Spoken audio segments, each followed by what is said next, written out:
Reverse कर रहा है, सल्फाइड आयन की मात्रा वहाँ काफी कम होनी चाहिए। अगर सल्फाइड आयन की मात्रा बढ़ गई तो फोर्थ ग्रुप जो है वो सेकंड ग्रुप में आकर प्रेसिपिटेट कर जाएगा। ये हम लोग वहाँ पे बात करते ही करते हैं। साथ में देखिए जब सेकंड ग्रुप से आप थर्ड ग्रुप में जाते हैं तो वहाँ जो H2O3 का रोल होता है वो भी अपने आप में बहुत गजब का है। तो दो चीजें जैसे हम लोग वहाँ पे करते हैं, एक तो ये होता है कि आपको पता है कि जो H2S है वो क्या है, रिड्यूसिंग एजेंट। तो अगर मान लीजिए कि आयरन आपने पहले से, हालांकि हमेशा ये ध्यान रखिए कि आयरन जो है वो +2 फॉर्म में ही दिया जाता है, लेकिन मान लीजिए कि आपने लिया है +3 फॉर्म में, ठीक, तो +3 फॉर्म में आपने लिया है तो क्या करेगा, तो रिड्यूस होकर के +2 में आ जाएगा। तो फिर से आप नाइट्रिक एसिड डाल करके दो चीजें आप करते हैं, एक तो H2S को पूरा रिमूव करते हैं, राइट, और दूसरा जो है आप यहाँ पे साथ में आपका ये होता है कि अगर आयरन +3 में दिया गया है तो फिर से रीजनरेट हो जाए, +3 में जाए, ठीक है। तो ये साथ ही आप देखिए जब ऑर्गेनिक कंपाउंड स्क्रीन शेयरिंग कर लें क्या है? इस पे स्क्रीन मैं ग्रुप में भेजूंगी ना, लेकिन आप एक बार थोड़ा सा देख लीजिए।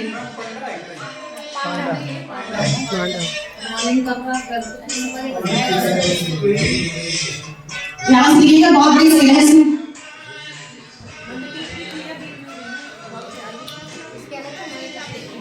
और धीरे धीरे वो ट्रैवल करता जाएगा, तब आपको वहां पर एक न्यूट्रलाइजेशन पॉइंट भी दिखेगा। तो ये है छोटी सी रिएक्शन, लेकिन इसमें आपका माइन्यूट ऑब्जर्वेशन है कि वो ट्रैवल करते हैं आयंस, तो पहले कैसे कलर चेंज हो रहा है, UI when come contact with acid तो क्या होगा, कम्स कॉन्टैक्ट विद बेस तब क्या होगा, और जब दोनों मिलेंगे तो जो लाइन न्यूट्रलाइजेशन की आएगी वहां पर आपको किस कलर का चेंज वहां पर दिखाई देना है। हाँ, तो ये भी कॉन्सेप्ट बच्चों को क्लियर हो गया कि ऐसे बेस है और जैसे जैसे ट्रैवल करेगा भी तो बीच में आपको चेंज भी दिखाई देगा। देखिए सर, ये लोइस भी हो रहा है। हाँ, वो प्रोपोर्शन ज्यादा ले रही ज्यादा है, थोड़ा सा और है, कोई दिक्कत नहीं हो जाएगा, इससे ज्यादा ले लेगा है ना, ज्यादा ले प्रोपोर्शन ज्यादा हो न्यूट्रलाइजेशन गया है। न्यूट्रलाइजेशन की बात हो रही है मैम, ना हल्का सा बस वो क्रिस्टल थोड़ा बड़ा था। उसका जो एक ही बस हो गया, फिर अभी न्यूट्रलाइजेशन होने में बहुत साफ दिखाई नहीं देगा।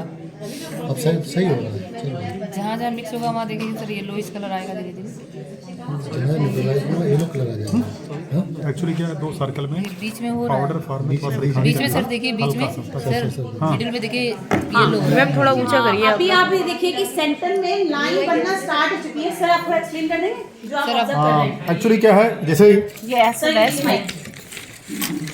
सर ये Ravi sir, Arjun sir, Ashutosh sir, सुनाई देगा ना, मैं बोलो सुनाई देगा। अच्छा ठीक है। वो 3 सर्कल थे, एक 2 छोटे सर्कल थे, एक बड़ा सर्कल था। एक तरफ हमने एसिड ले लिया, एक तरफ बेस ले लिया, और जो उसकी बाउंड्री थी उस बाउंड्री पर ही उस पाउडर को रखा है सॉलिड फॉर्म में, एसिड और बेस के, ठीक है, या जो उसका साल्ट है। इसके बाद बीच में जो सर्कल था उसमें बीच में सेंट्रली पहले 10 ड्रॉप जो है वाटर लोकेट किया। इसके बाद थोड़ा सा 2 ड्रॉप या 1 ड्रॉप जो है यूनिवर्सल इंडिकेटर UI डाल दिया। इसके बाद क्या करें, दोनों तरफ से, एक तरफ सर ने और एक तरफ से मैंने क्या किया, जो पाउडर की लाइन थी उस पाउडर लाइन को इसको जो ड्रॉप बाउंड्री है सिर्फ वहीं तक टच कराएंगे, ये नहीं कि पूरा या ये पूरा ब्लू लेके है अंदर और तक देखिए dip ये कर जो दें। बीच ऐसा में नहीं। आपको दिख रहा अंदर तक है मार्क येलोइश नहीं ग्रीन वाला करना। पार्ट, बस सिर्फ यहाँ टच पे करना। न्यूट्रलाइजेशन और प्रॉपर लाइन बन वाटर रही है। ऐसी टेंडेंसी होती है, अभी वो येलो हो जाएगा। हाँ, अभी येलो है ना। तो सिर्फ वाटर की बाउंड्री को टच कराएंगे तो आप क्या चीज देखेंगे, यूनिवर्सल इंडिकेटर का यहाँ पे जो कलर है वो वास्तव में पहले क्या था, ग्रीन था, ठीक है। और आप सबको पता है अगर बेस है तो ब्लू और डार्क ब्लू की तरफ शिफ्ट होता है, और एसिड है जितना स्ट्रॉन्ग एसिड हो वो रेड की तरफ शिफ्ट होगा। हाँ, जब न्यूट्रलाइजेशन की तरफ बढ़ेगा तो रेड से वो डाइल्यूट होकर पिंक की तरफ, येलो की तरफ आएगा। इस तरह ब्लू वाला शिफ्ट होकर किधर जाएगा, येलो की तरफ जाएगा। यानी बीच ये जो येलो हो गई और देखिए यहाँ बबल्स भी निकल रहे हैं, बबल्स, ये देखिए इस लाइन पर जहाँ न्यूट्रलाइजेशन हो रहा है वहाँ वाटर का बबल्स भी निकल रहे हैं एक सर। तरफ रेड और एक तरफ ब्लू, जैसे जैसे बीच में आ रहा है वो बीच में क्या आ रहा है, येलो लाइन बनती जा रही है। गैस भी तो बनेगी। बहुत अच्छा दिख रहा है। न्यूट्रलाइजेशन जो बाउंड्री है सर्कल वो है, वहाँ पे गैस भी रिलीज हो रही बराबर लेनी है। अगर बराबर नहीं लेंगे तो एक कलर डोमिनेट हो जाएगा। सर ये वाटर रिलीज भी हो रहा है, ब्राइटनेस आएगा। वाटर भी तो रिलीज हो रहा है, गैस भी देखिए कुछ निकलेगी। वाटर जो गैस निकल रही है ना, सोडियम कार्बोनेट सोडियम बाइकार्बोनेट है निकलेगी ना, ना। तो हाँ। तो CO2 गैस भी तो निकलेगी। हाँ चूंकि प्रोड्यूस होनी है और यहाँ पर आपको बहुत अच्छी CO2 प्रोड्यूस होते हुए दिखाई दे रही है। निशान से देखिए, ले सकते हैं। काट दिए। इसमें एक सर आपको strong sodium bicarbonate citric acid sodium bicarbonate हो गया ना, कि कार्बन डाइऑक्साइड निकल रही है, नुकसान ना करे, किसी तरह का हार्म ना करे। नहीं, ये क्या बीच में ओवरहेड में येलो लग हो रहा सकता है, है क्या न्यूट्रलाइजेशन। सर? ओवरहेड में लगा सकते हैं क्या? है बीच में एक लाइन है। मोबाइल यहाँ लग जाए। आपको मेमोराइज रहेगा कि हम इस प्रकार से एक्टिविटी करा सकते हैं। मैं ग्रुप में वैसे ही सारी चीज शेयर कर दूंगी। सर हो गया? और उसी के रिगार्डिंग मींस उससे रिलेटेड हम मेटल लेंगे, copper, magnesium, zinc and iron. 4 metal हमने लिए हैं। हाँ, यहाँ आपने कॉपर जैसे जैसे लिखा है उसी की सीक्वेंस में लेंगे। Copper, then magnesium, then zinc और देन आपका आयरन। ये 4 आपकी मेटल्स हो गई।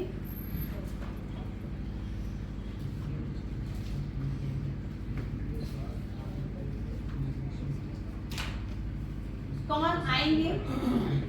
अपनी मर्जी से कोई भी आ जाइए और एक इसका सेंटर पॉइंट पर एक लाइन ड्रॉ कर दी है। एक साइड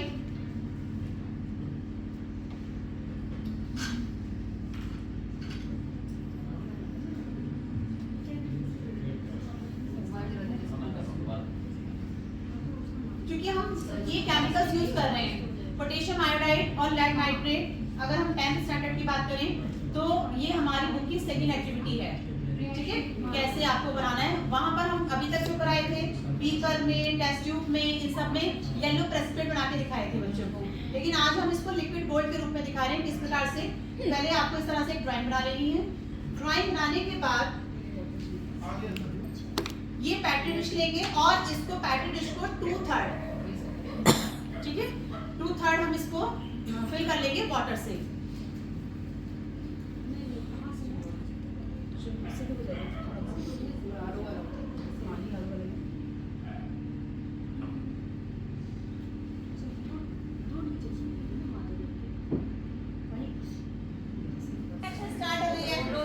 और मैं इधर नीचे जरा वापस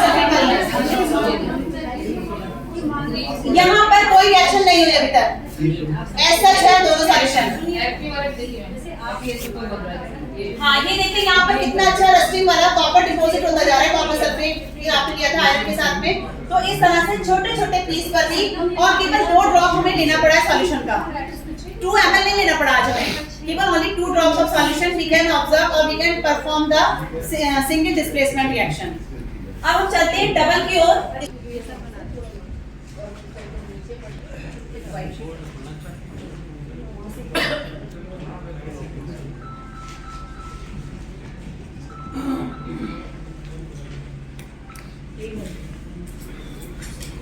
ये पेपर लीजिए मैम, हम तो एक पेपर लीजिए। सबसे पैकेट डिश को पहले हम मार्क कर लेंगे। हाँ, जब भी केमिकल्स का यूज करें तो आप कोशिश कीजिए ग्लव। सर्कल ड्रॉ करने के बाद हम जो केमिकल यूज कर रहे हैं उसका एक सेंटर पॉइंट ले लेंगे।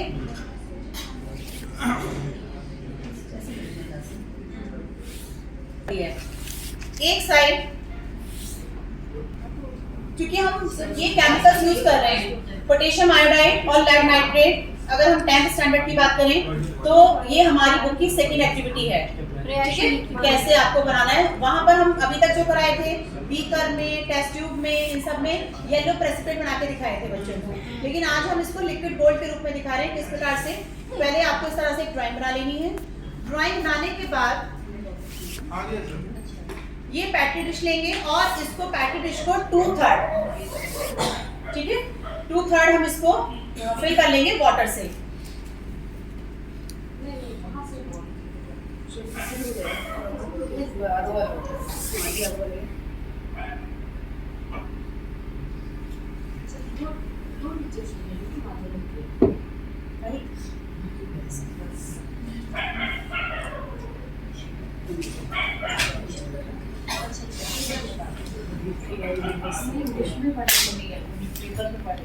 अभी हमने क्या किया है कि KI और लेड नाइट्रेट का 1 मोलर सॉल्यूशन बनाया है। अगेन सेम थिंग कि कंसंट्रेशन आपको दोनों की बराबर रखनी है। अगर कहीं पर कंसंट्रेशन में डिफरेंस आएगा तो फिर कि लेड जैसे लेड आयन है और वो बाद में क्वेश्चन चाहिए। हाँ हाँ, अभी क्वेश्चन है यहाँ पर आपके लिए साथ में करना है कि दोनों जब आप उसमें ड्रॉप करें तो साथ में करना है। और कोई एक आ जाइए, हमें अभी जो इनिशियल चेंज आना है वो ऑब्जर्व करना है।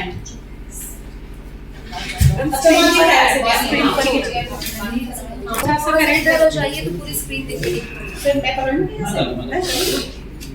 10 ड्रॉप्स हमें दोनों सॉल्यूशन के लेनी है। साइड से सेंटर में जाएंगे, साइड से 10 ड्रॉप्स। भाई स्क्रीन रोटेट हो पाएगी क्या? सर हाँ, वो एनलार्ज नहीं हो रही है, थोड़ा वो सीधी तरह रोटेट अगर हो जाती है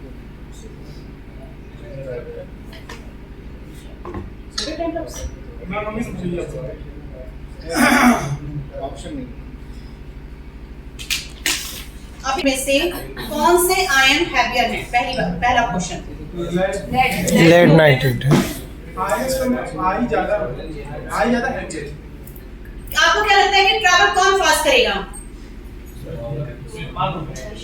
पोटेशियम करेगा madam fast. Potassium iodide salt travel करेगा फास्ट।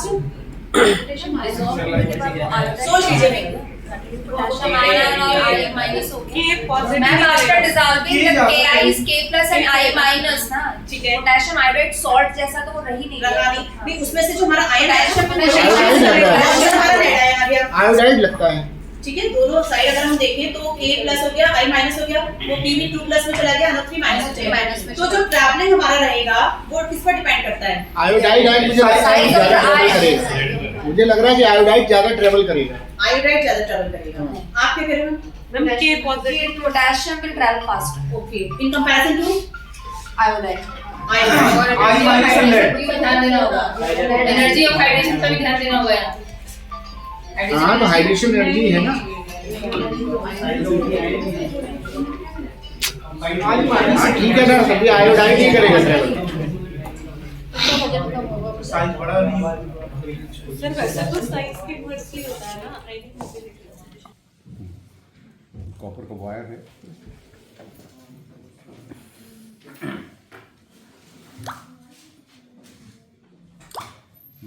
ये कॉपर का वायर है, ये लोहे की कील है, ये बैटरी है। क्या क्या क्या इससे ये TLM है? क्या हम शुरू कर सकते हैं? क्या बात बताना चाह रहे हैं? कुछ आप समझ रहे होंगे।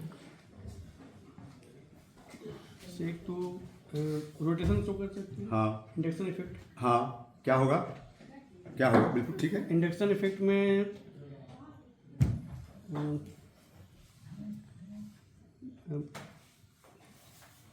ये अगर इस कील को हम यहाँ पर ले आए, इस पिंस के पास आरपी रखी हुई है और ये कील है, लोहे की कील है, इसको हम ले आए तो ये क्या हो रहा है? चार्ज करने पे मैग्नेटिक इफेक्ट। मैग्नेटिक इफेक्ट इसमें नहीं है, ये इसको खींच नहीं रहा है, ये मैग्नेट नहीं है, ठीक है। लेकिन इसको हम मैग्नेट बना सकते हैं। कैसे बना सकते हैं? By charging. By charging. बताइए कैसे बनाएंगे? क्या कैसे कर रहे हैं चार्ज? इसके ऊपर क्या कर रहे हैं? लपेट रहे हैं। क्या लपेट इसको वायर को लपेटेंगे। वायर को लपेटेंगे, कॉपर वायर को लपेटेंगे। लपेटिए, पूरा रिंग सब बने लंबी, यहाँ से शुरू से करिए।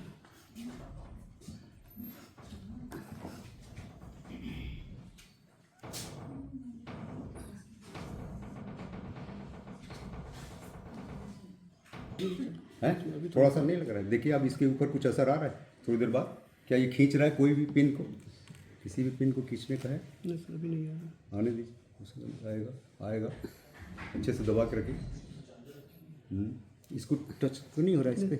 इस पे नहीं टच होना चाहिए। नहीं सर, उस पर टच नहीं, तार सिर्फ वायर टच है। नहीं, ये कील इस पे टच हो रही है। कील टच कर रही है कील शायद मत ना। टच कराइए। इसको थोड़ा ये ज़्यादा लंबा हो गया, डिसप्रोपोर्शनेट हो गया है।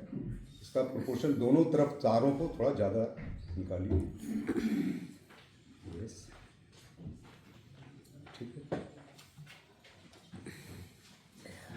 अब दोनों दोनों तरफ बराबर बराबर हो गया, दोनों तरफ ये कील लपेट दिया है, दोनों तरफ कॉपर के वायर हैं बराबर बराबर हैं, एक तरफ स्पिन पे लगा दीजिए तार को, एक तरफ तो इसके अंदर एक चुंबकत्व का गुण बच्चों की बात कर रहा हूँ। बच्चों दिमाग में ये होता है कि दोनों आइटम पे इलेक्ट्रॉन बराबर बराबर से कंट्रीब्यूट करेंगे, ठीक है। बट एनसीईआरटी में बाकायदा ये लाइन मेंशन है कि ऐसा जरूरी नहीं है। हाँ। आप दोनों आइटम पे इलेक्ट्रॉन पहले एक जगह इकट्ठा कर लो, मतलब ये हाँ स्पेसिफाइड ठीक है, वो आप बात सही कह रहे हैं। टोटल नंबर ऑफ इलेक्ट्रॉन्स आप कर लीजिए, उसके बाद में डिस्ट्रीब्यूट कर दीजिए, जिस पे जितना होता है ऑक्टेट फाइब्रेट करते हुए वो भी हो सकता है, बिल्कुल होगा। बच्चे ना सीओ का जो स्ट्रक्चर लिखा है हाँ। उसमें सवाल करते हैं ये। बिल्कुल ऑक्सीजन का अगर देखा जाए तो 2 बॉन्ड ज्यादा बना नहीं सकता है, बिल्कुल सही बात कह रहे वहां हैं। पर ये बात ऐड कर हाँ तो ठीक है आपका थैंक यू सर, इसमें मैं साइड में ही कहीं डाल दूंगी। आपने बताया और जो कह रहे हैं वो एकदम सही कह रहे हैं कि टोटल नंबर ऑफ इलेक्ट्रॉन कर लें और उसके बाद उनको ऑक्टेट के हिसाब से उनको डिस्ट्रीब्यूट कर दिया जाए, तो वो बिल्कुल सही तरीका है। लूज डॉट स्ट्रक्चर में फॉर्मल चार्ज की बात आती है, फॉर्मल चार्ज का फॉर्मूला लिख रखा है और इसमें कोई ऐसी चीज नहीं है। आगे बढ़ते हैं तो इसके कुछ, हाँ ये देखिए ओजोन का स्ट्रक्चर की बात हो रही थी। एक पे ये पूरा 4 आ रहा है, डबल बॉन्ड बना दे रहा है, एक इलेक्ट्रॉन यहाँ पर सिंगल बॉन्ड बनाएगा और इस तरीके से प्लस चार्ज अटेन कर लेगा और ये इसका ओजोन का। अब क्या हुआ कि ऑक्टेट रूल जैसा अभी कह रहे थे सेकंड पीरियड के बाद फेल हो जाता है, एक वो इसका ड्रॉबैक हुआ।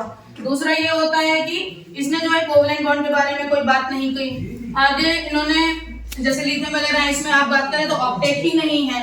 फिर आता है ऑड इलेक्ट्रॉन की भी बात हो रही थी, फिर एक्सपेंडेड ऑक्टेट की बात होती है। तो ये सारे ऐसे जो कुछ मैटर थे, जो कुछ